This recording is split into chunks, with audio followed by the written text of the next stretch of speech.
दिल्ली हमारे देश की राजधानी के साथ साथ ये एक यूनियन टेरिटरी भी है। इसके कारण हमारी सीरीज में दिल्ली को हम सेपरेटली कंसिडर कर रहे हैं। दोस्तों वैसे एक महीने पहले ही मैंने दिल्ली में बन रहे मेगा प्रोजेक्ट्स के ऊपर एक वीडियो बनाई थी। इसके कारण ये वाली जो वीडियो होगी वो मैं ज़्यादा लंबी नहीं रखूँगा। अगर आपको सारे प्रोजेक्ट जो आज दिल्ली में बन रहे हैं वो देखने हैं तो अब इसके साथ इस वीडियो के अंत में आपको लिंक्स मिल जाएगी, जिसके ज़रिए आप जो दूसरी वीडियो है मेरी दिल्ली वाली वो भी मिल जाएगी और आप वो फॉलो करके बाकी जो मेगा प्रोजेक्ट्स है वो भी देख सकते हो।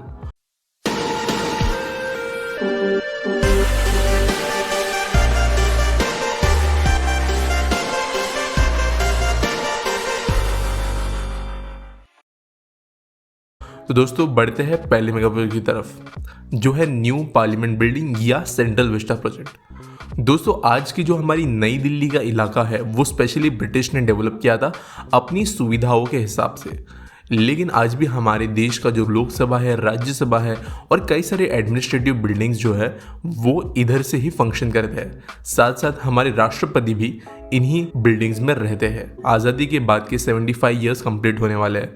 इसी कारण हम खुद अपना एक नया कॉम्प्लेक्स बनाने वाले हैं जो हमारे देश के एडमिनिस्ट्रेटिव फोर्सेस को रिप्रेजेंट करेगा। दोस्तों वैसे तो गवर्नमेंट को पिछले कई सालों से इन बिल्डिंग्स की ज़रूरत थी, लेकिन कभी भी ये अमल में नहीं आ पाए। इसके पीछे कई कारण थे, जैसे प्रेजेंट लोकसभा और राज्यसभा थोड़े ओवर कैपेसिटी चल रहे हैं।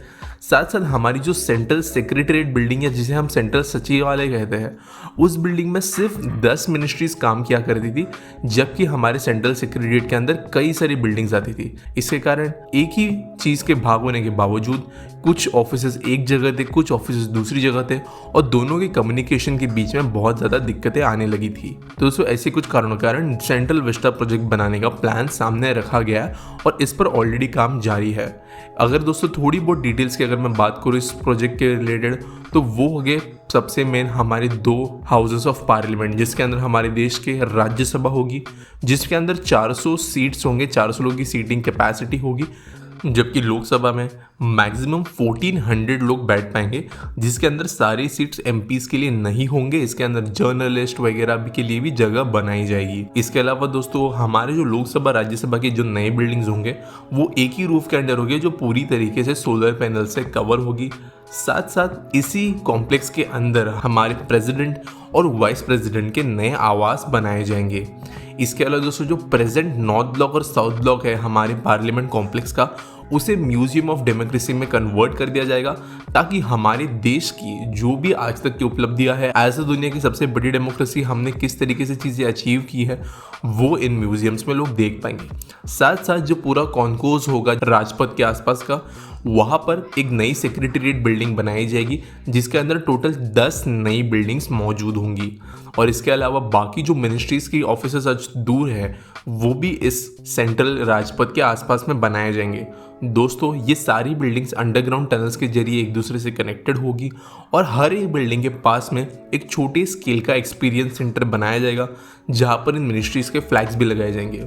यानी दोस्तों अगर कोई डिफेंस मिनिस्ट्री की बिल्डिंग है या रेलवेज की बिल्डिंग है, तो उसके पास में एक छोटा म्यूजियम कह सकते हो आप, छोटी आर्ट गैलरी कह सकते हो, जो उस मिनिस्ट्री का कामकाज, फंक्शनिंग, अचीवमेंट्स वगैरह रिप्रेजेंट करेगा। और जितने लोग आज इंडिया गेट या राष्ट्रपति भवन एज टूरिस्ट जाते हैं, वो इन सारी एक्सपीरियंस सेंटर्स के द्वारा ट्रैवल करके भी लुफ्त उठा सकते हैं। ये जो सारी गवर्नमेंट बिल्डिंग्स होंगी, इनकी एंट्री अलग रास्ते से की जाएगी जो पीछे से होगी, और राजपथ से जो है normal vehicular traffic in buildings के लिए नहीं चलेगा। इन पूरे बिल्डिंग्स में एक चीज का ध्यान स्पेसिफिकली रखा गया है कि जो भी बने वो इंडिया गेट से ज्यादा ऊंचा ना हो, और उनका डिजाइन भी जो है एक तरीके से ऐसा ही रखा गया है कि ब्लेंड हो जाए वो आसपास की आज वाली बिल्डिंग्स में। दोस्तों अगर करंट प्रोग्रेस की बात करें इस प्रोजेक्ट की, तो टाटा प्रोजेक्ट्स को जो है 22 महीनों के अंदर जो नई लोकसभा राज्यसभा वाली बिल्डिंग्स हैं उनका काम खत्म करने के लिए कहा है, और ऑलरेडी ग्राउंड पे इसका काम शुरू हो चुका है।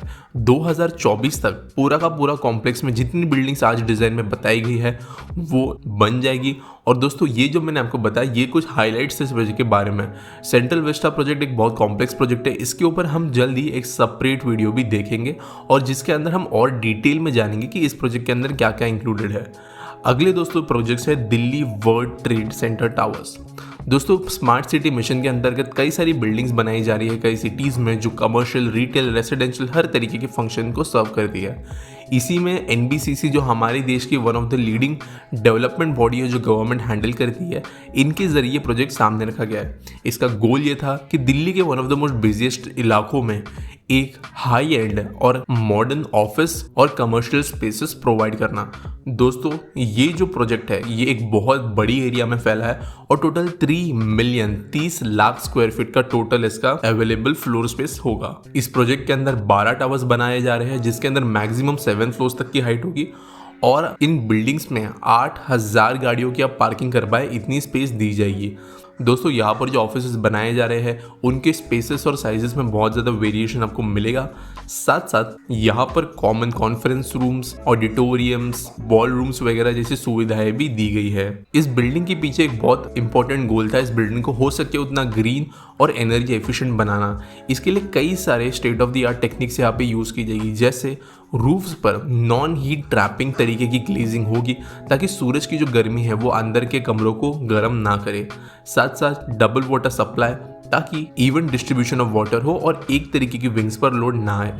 इसके अलावा इस बिल्डिंग का अपना खुद का सीवेज ट्रीटमेंट प्लांट होगा, इंटीग्रेटेड बिल्डिंग मैनेजमेंट सिस्टम, जिसके कारण जो अनयूज्ड एरियाज है, जो अनयूज्ड एलिवेटर्स है, उनका पावर जो है अपने आप ऑफ कर दिया जाएगा और ज़्यादा से ज़्यादा एनर्जी, इलेक्ट्रिसिटी यहाँ पर बचाने की कोशिश की जाएगी। मैक्सिमम सनलाइट का usage, water cooled chilling systems होंगे एसी के लिए, जिसके कारण ज़्यादा एनर्जी बच पाए और बिल्डिंग्स की रूफ के ऊपर सोलर पैनल्स भी लगाए जाएंगे। इन टावर्स का काम ऑलरेडी ग्राउंड पर जारी है। इसके कंस्ट्रक्शन या फिर इनिशियल पोजीशंस की डेट जो है वो साल 2021 बताई गई है और उस टाइम से आधे ऑफिसेज आप कह सकते हो कि शुरू हो जाएंगे, जबकि आने वाले 1 से 1.5 साल में पूरे के पूरे वर्ल्ड ट्रेड सेंटर के जितने ऑफिसेज हैं उन्हें उनके ओनर्स को दे दिया जाएगा। इसके बनने के बाद में आप कह सकते एक नया सेंट्रल बिजनेस डिस्ट्रिक्ट दिल्ली को मिलेगा और बढ़ते अगले प्रोजेक्ट की तरफ जो है IGI एयरपोर्ट एक्सपेंशन। दोस्तों इंदिरा गांधी इंटरनेशनल एयरपोर्ट हमारे देश का बिजिएस्ट एयरपोर्ट है और सबसे बड़ी एयरपोर्ट्स में से भी एक है। वैसे अगर पिछले 3 दशक की बात करें, ये पहले भी छोटे मोटे और बड़े तरीकों से एक्सपांड किया जा चुका है और इसकी कैपेसिटी को अभी और बढ़ाने के लिए एक नया एक्सपांशन प्लान सामने रखा गया है।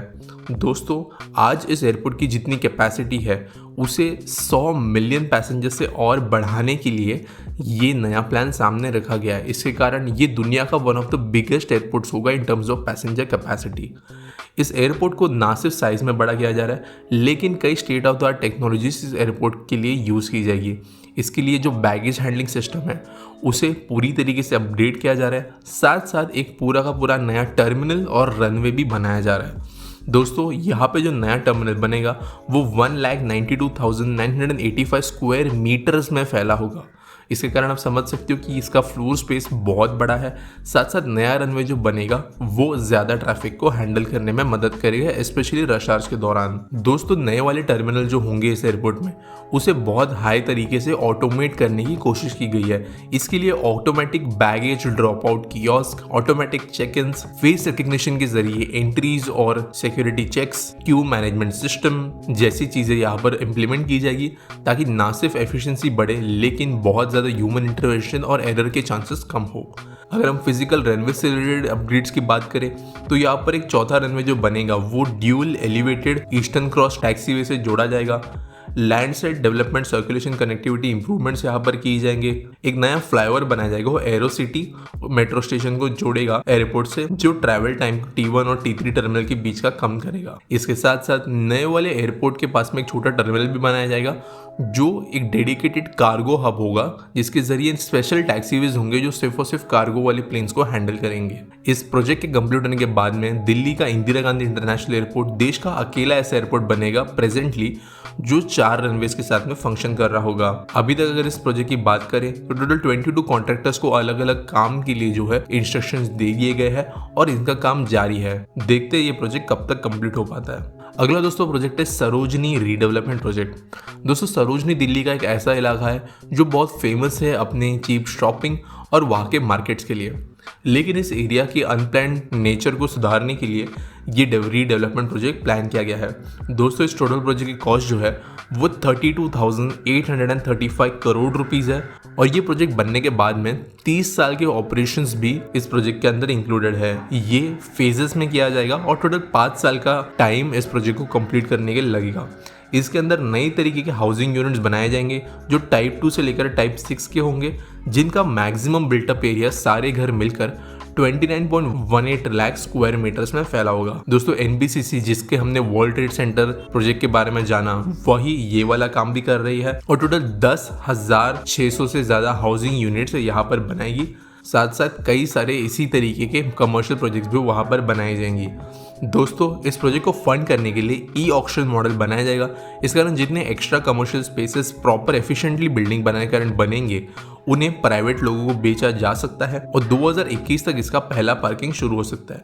साथ साथ दोस्तों सरोजनी में जो अभी वाले रहने वाले लोग और बिजनेस है, उनको रीसेटल करने के अलावा यहाँ पर कुछ हाई राइज बिल्डिंग्स भी बनाई जाएंगी, जिसका नाम होगा न्यू टाउनशिप, और वहाँ पर एक multi level parking, banquet hall, creches, schools, skill development centre, banks, hospital जैसी चीज़ें भी बनाई जाएंगी। दोस्तों आज देश में बन रहे कई सारे प्रोजेक्ट्स की तरह ये वाले प्रोजेक्ट्स भी बहुत ज़्यादा सस्टेनेबल और ग्रीन तरीके से बनाए जाएंगे और कई सारे एमओयूज, कॉन्ट्रैक्ट्स जो है ऑलरेडी इस प्रोजेक्ट के लिए गवर्नमेंट ने अलग अलग प्लेयर्स को दे दिए हैं। तो दोस्तों ये कुछ ऐसे प्रोजेक्ट्स जो दिल्ली में बन रहे हैं, आगे जाकर दिल्ली के लोगों के लिए अपना बहुत फ़ायदा पहुंचाएंगे और वर्ल्ड स्टेज पे इंडिया का नाम वो रोशन कर सकते हैं। साथ साथ दोस्तों इसके अलावा भी कई ऐसे प्रोजेक्ट्स हैं जो दिल्ली में बन रहे हैं और वो देखने के लिए आप जो है मेरी दूसरी वीडियो पर आप जा सकते हो, जो आप यहाँ पे क्लिक करके देख सकते हो, और मिलेंगे अगले वीडियो में।